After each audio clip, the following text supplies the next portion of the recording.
on a trouvé ça insuffisant et on a demandé d'ajouter le mot critères. Donc ça donne définir les conditions et critères de labellisation des écoles de formation.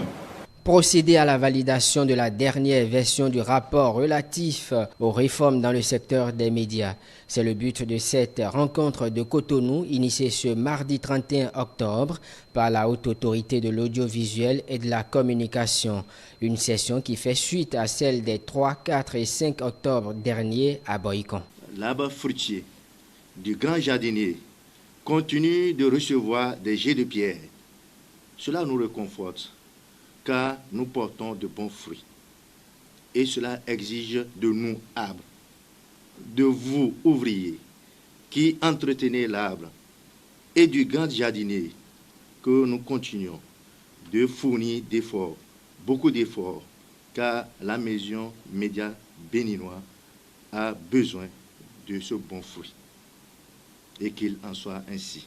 Professionnalisation de la formation des journalistes, transformation des entreprises de presse en de véritables entreprises économiquement viables, ce sont entre autres grands axes sur lesquels l'institution en charge des médias a travaillé de commun accord avec les différentes parties prenantes.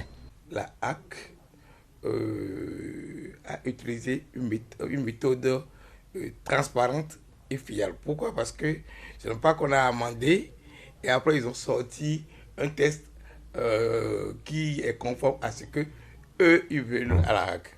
C'est-à-dire aujourd'hui nous sommes en train de relire pour voir si ce que nous avions demandé, intégré à Boycon, si ça a été fait dans les standards et les normes requis.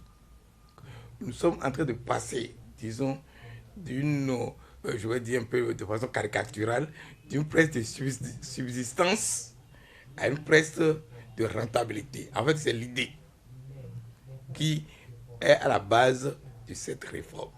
Les repères qui sont ébranlés, je pense que nous allons essayer peut-être de les rétablir. Ce n'est pas le souhait du chef de l'État. La mission qu'il a donnée à la HAC est aussi claire que ça. Et donc, normalement, il va falloir revisiter. Est-ce que les propositions sont en harmonie avec la mission, le cahier de charge que le chef d'État a donné à la HAC? À mon humble avis, cette proposition s'y rapproche, mais le débat ne peut pas être fini.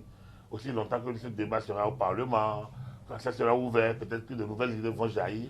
L'essentiel est qu'à la fin, le secteur média soit vraiment impacté et positivement pour que le professionnel des médias du Bénin soit quelqu'un qui ait aussi voix au chapitre et qui puisse dignement regarder les autres corps avec beaucoup de responsabilités et surtout des productions qui valorisent notre pays et le modèle que nous portons.